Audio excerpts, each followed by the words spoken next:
and so too the last race of the year, and it's another marathon one to round off the season, and importantly, it will be the results here that will also decide the Drivers' Championships as well.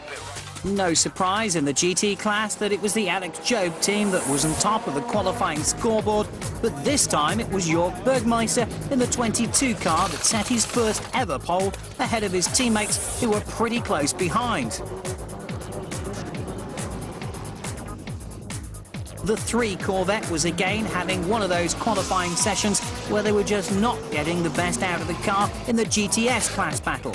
But they did get ahead of the Conrad Saleen to take second place, but that would be behind the ProDrive Ferrari on the grid. But catching up is not a problem that Ron Fellows has a particular difficulty with. The pole for the 3-man ProDrive team of Peter Cox, Thomas Enger and Alan Menu was certainly welcome. The Ferrari didn't have the best of outings last time, but the combination has already been a winning one at Laguna Seca, and this would be an important victory for them to take here.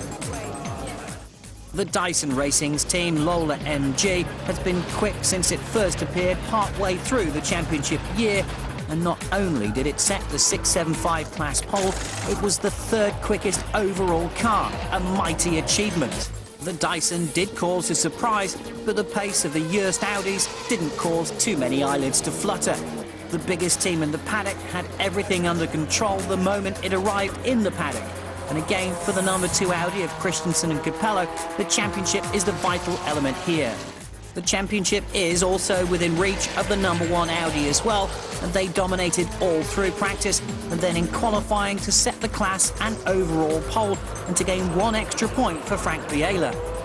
A long way to go as they come round now for the final turn, and for the final time get the green flag this year. Textbook start for pole position men though. Emanuele Pirro inside the number 1 Audi takes them away. Tom Christensen in second place. James Weaver incredibly in that 675 car that did so well to take 3rd overall. As we look now inside the number 3 Corvette of Ron Fellows. Ahead of him there is the Saleen. Johnny Herbert in 4th place. So Johnny with a lot of work to catch out. There's the Ferrari, there's the Saleen, and Ron Fellows in the GTS class. And there is, we just caught a glimpse of the number 22 car, but James Weaver and the team have done so well with that car this year, with that Lola MG. And it's going to be interesting to see how well they go here. On board the 56 Phil Beam. And they've had an up-and-down year as well, the three-man team inside that car. Fingers crossed for them here as well, as we come back to our race leader, who's pulled out a couple of seconds now on Tom Christensen. And I'm quite surprised about that as well, that he's got away so quickly. Clint Field's gone off at turn 3 and reported he's got a suspension problem at the rear.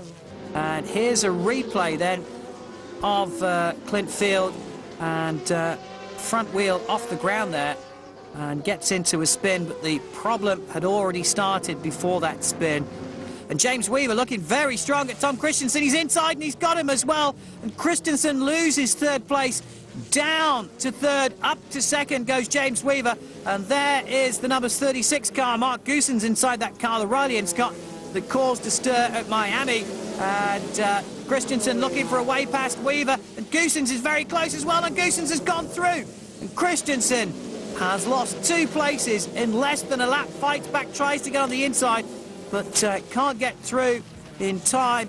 Oh, drama definitely for the number 61 car that's found himself reversed into the rear of the barrier.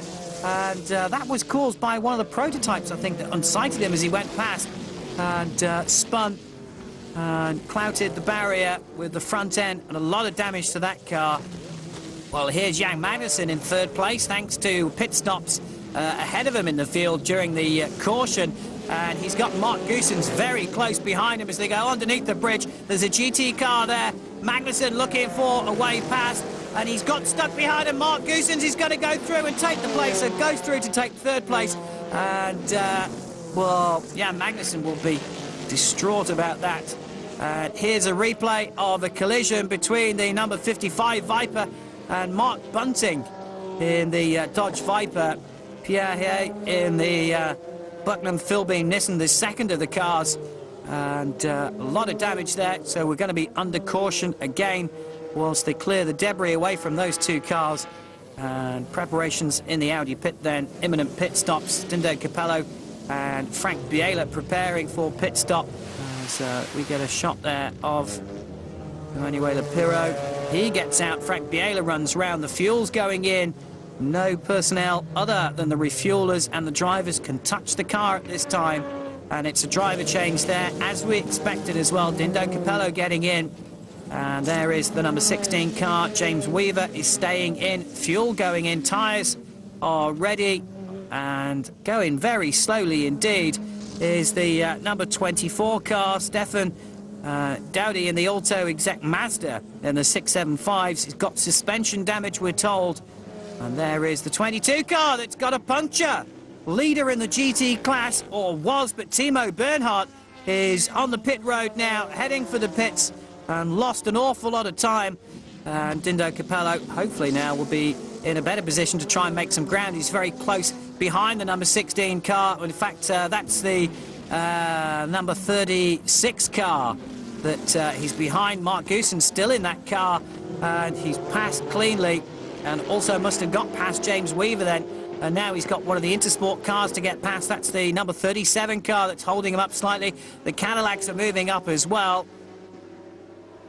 There's the BMW in the GT class, the two Cadillacs. This is the final race for the North Star Cadillac team.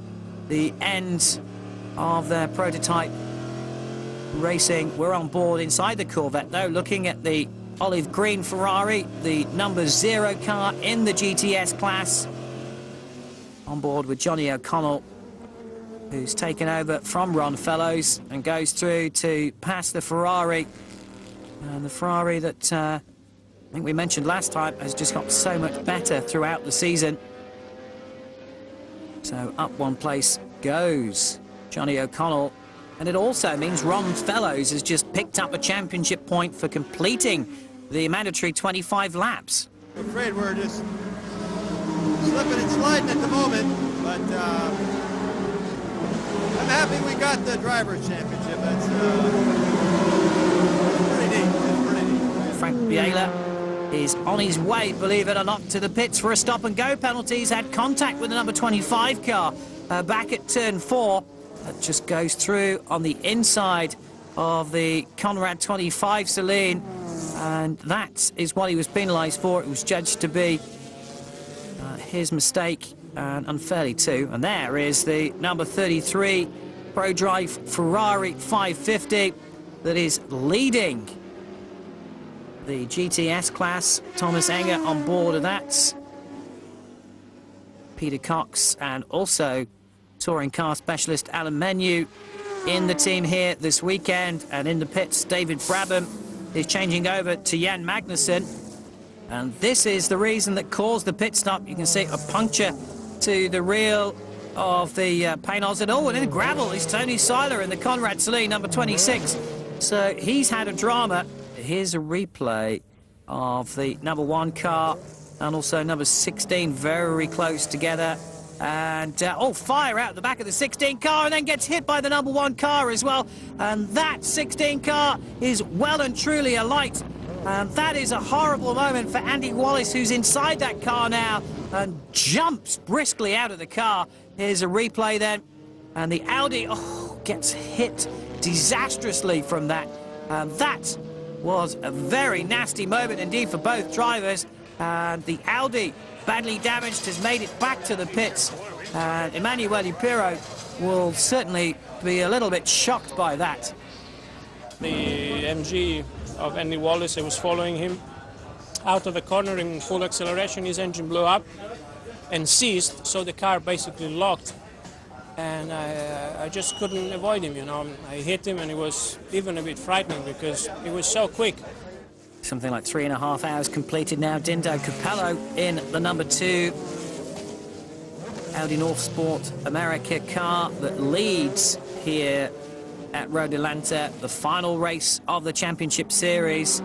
And It looks very much at the moment that Tom Christensen is on his way to being the drivers' champion this year. They missed out last year. And missing out is the number 22 car. The lights go off, and there is big problems for that Porsche. The Alex Joe Porsche has got an engine that's had enough from the looks of the smoke behind it. And what a disappointing way for the team who've been so strong this year to end this race. Mark Goossens, though, coming up behind number 45, Marino Franchitti, and they touch as well, and the Viper goes off onto the grass and goes wide, but he'll get back on it again. The Dodge Viper came into collision there with that Riley and Scott. And is there any damage to Mark Goossens' car? Well, the car looks to be stable enough. In the pits, though, is Chad Block, number 11. They won the race in Miami. They won the race in Laguna Seca as well. Claudio Hurtgen not with him this time. And he's pointing to the pit crew. The fuel nozzle goes on. The tyres are ready, and he's getting out. And Andy Lally is going to take over that car. And who's this then picking their way through? It's the Paynos, and the Paynos of Brian Herter has got serious bodywork damage. The right rear tyre has come off as well. And this is due to an incident with the number 56 car of Chris McMurray. But certainly new rear bodywork required. And number 4's gone off as well. Kelly Collins in the GTS class in the Corvette has spun at turn 5. Well, he continues. Gravel spews out of the back and the front of that car as well, which of course gets onto the circuit, makes it very difficult for everybody else. And the Nighthawk car has, of Andy Lally has got back out again, but we're told the Nighthawk car now has been given a stop and go penalty for too many people working on the car during that pit stop we saw before. So they've got drama. We're on board with number 1, Frank Biela, who unbelievably is now back out in that car again after it's been repaired. Oh, and that's a big crash indeed. That's number 34. That's the Ferrari 550. The number 34 car of... that was Craig Stanton that was in that car at the time. And that's a big crash. And that's a lot of damage to the tyre barriers there. So pit lane open. The number 2 Audi heads to the pits now. And that's going to take some time to repair. This could be a very long caution indeed. And they get the green flag after something like 51 minutes under caution. And interestingly, 38 car of Johnny Herbert went back into the pit some 25 minutes after its last pit stop and has filled up with fuel. And of course, they've been burning fuel off, and 25 minutes of fuel at this rate is, of course, less than they would use at full pelt. But they've taken the interesting strategy of filling that car right up, so that's going to go longer than maybe some of the others, so we'll see how that plays out. And that's Chris McMurray that's had a bit of a spin at turn 2 in the Bucknam Philbeam Nissan, the Fairy Tale Brownies car. Oh, and that's a big fire. Well, it could be a very big fire if we're not careful. For the number 11 car, Andy Lally has reportedly got a fluid leak in the car. We don't know quite what the fluid is, but it's still threatening to come back to life again. The bodywork is off the car. The mechanic's now looking for the cause of that problem. And that's a car, that's the 26 car that's gone wide. And onto the grass at turn 1, Tony Seiler is doing a bit of grass tracking now. Carefully works his way around that rather steep curve. And here's a replay. This is the 83 Celine this time, getting in a spin. That's Sean Balfe. And almost touched that number 1 Audi, and that would have been supreme disaster for them, but he's got it on the track, and I'm sure he'll get going in the right direction. On board then with Emanuele Pirro in 9th place. Lost all that time because of virtually rebuilding a quarter of the car, it seems. But they're back out, and quite a way down. Race leader number 2 just ahead there, and problems for the 26 car. He's got a puncture now, which either caused that incident or has been caused by that incident. Oh dear, Tony Arve has crashed at turn 1, and that Riley and Scott is pretty much destroyed, and that is a big incident. Well, he's still in the car. He's moving his head, so we know he's okay. Just waiting for some assistance, I think. There's our race leader. There is number 2, Tom Christensen. And they will be hoping that luck stays on their side. Johnny Herbert behind there in the 38 car. And JJ Leto, who's actually in third place but several laps down, as just nodding his head there, just telling Johnny, yep, go ahead, take it. Christensen, can he get past the Panos this time? No, he doesn't. And there's a Cadillac ahead as well. And Johnny Herbert is just inching up on the back of that factory Audi all the time. He can see those two cars ahead, and he'll just be hoping now that that might just cause a situation where he can slip past. We saw it happen earlier with the Panos, and Johnny Herbert will just stay as close as he can. Tom Christensen right on the back of the Panos. Is he going to get past this time? Goes for the inside line, and he gets through. The Panos has to move out of the way, and now Johnny Herbert's looking for a way through, and that was a very firm slamming of the door by the Panos. And was not having that at all. And Johnny Herbert has got to get his way past, and got to get his way past quickly before Tom Christensen catches and attempts to pass that Cadillac and put more space between these two. So, an open dogfight on this circuit here at Road America, this final round at the moment. And the battle for the lead is what we're looking at here at the moment. On board then, in the GT class with the number 23 car that leads, of course. We saw his teammate go out before and retire, which was a little bit unfortunate. But Sasha Masson leads the GT class at the moment, and he leads by 2 laps as well, ahead of the number 31 car. So only one of the Alex Job team Porsches in this race now. And there is the second place man. There's Randy Pobsten in the Peterson Motorsport Porsche, second place in the GT. 2 laps down though. Ralph Kellner's in the number 35 Ferrari 360 Modena that currently is third in the GT battle. And the Ferrari's going fairly well this weekend.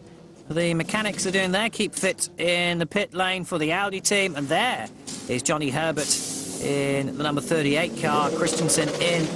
Johnny Herbert staying out and has taken the lead. Now, can Dindo Capello, who's inside that car, get out before Herbert? The answer, simply no.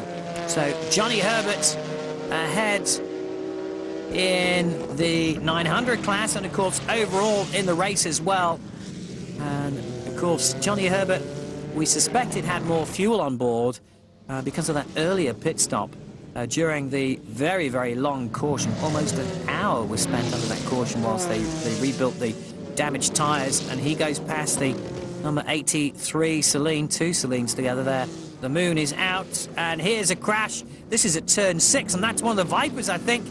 And it's the number 45 Viper of Mike Hazelman's that goes very, very heavily into the tyre wall there. Well, he's out, he's perfectly okay, but I think he's shall we say, surprised, if not completely shocked by that incident. And, well, that brought the caution out once more. And there is the number 33 Ferrari that's currently second place in the GTS, but pit stops, I think, are going to shuffle that order once more as we go on board with Frank Biela and Emanuele Pirro's car. And Frank Biela inside is now up to 6th place in the Audi. That's one of the Corvettes, I think, ahead of him, that he'll catch and pass very quickly indeed in the pits for a quick drop of fuel. Stefan Johansson, and he gets the signal to head back out, 2nd place, and comfortably so as well. And there is the number 3 Corvette that is 2nd in class now, the way the pit stops have worked out. Ron Fellows is now in 2nd place by something like 3 seconds from the Ferrari of Thomas Enger that is now leading the GTS class. There is Ron Fellows, and the 2 green lights indicate he's 2nd in class, and he's closing, he's closing, he's closing, and Thomas Enger has got problems. He must have problems because that Corvette is catching him very, very quickly indeed now. And Ron Fellows is going to take the class lead. There is smoke from the Ferrari. There is something, it looks to be possibly a puncture. You can see the smoke. It's the front left-hand side tyre, and if we can get a clear view, you can see it is collapsed, and that is just bitter racing luck. Well, Ron Fellows would argue that differently, and so too the rest of the Corvette team, who've now taken the lead of the GTS class, and the Audis have hardly missed a beat. It's disappointing for the #1 crew, of course, that they got involved in that incident before, but no reflection on them, and it was just being caught up in other people's misery. So the checkered flag is being unfurled and will be dropped in 2 seconds as he crosses the line to take the win, to win the Petit Le Mans and to win the Drivers' Championship for the #2 crew as well. And the Audi team are just simply delighted. So Dindo Capello takes the victory in the Petit Le Mans, the final race of the year, ahead of Johnny Herbert and Stefan Johansson. Cadillac get their 4th podium in a row, courtesy of the #8 car crew. John Field gets the 675 win for his long efforts, and the #3 Corvette confirmed as winning the GTS class, whilst it's another win for Lucas Luhr and Sascha Masson in the GT class. Obviously a fantastic year, very stressful year. It has been tough in the point system and all the whole things. It's very close. You can't retire. You can't afford to retire. So I'm proud of Dindo. I'm proud of the team, and I'm happy to be here. It was certainly early in the race that Canadian Ron Fellows had wrapped up the GTS Drivers' Championship, but to get the race win as well was certainly an even greater bonus for him and for the team as well. Well, it doesn't get any better than this. Drivers' Championship, Manufacturers' Championship, Tire Manufacturers' Championship, Team Championship for Pratt Miller for Corvette. I have terrific teammates, Johnny and Oliver. Wow, I'm out of breath.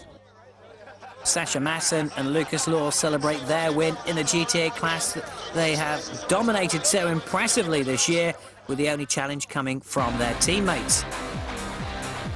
In the 675 class, John Field takes the championship honours ahead of Ben Devlin.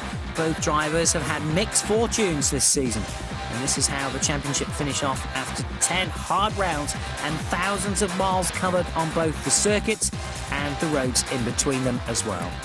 It's going to be a night of celebration. The pressure's over for this season, but it all starts again in March next year at the Sebring at the start of an 11-round series that includes races in Mexico and in Europe.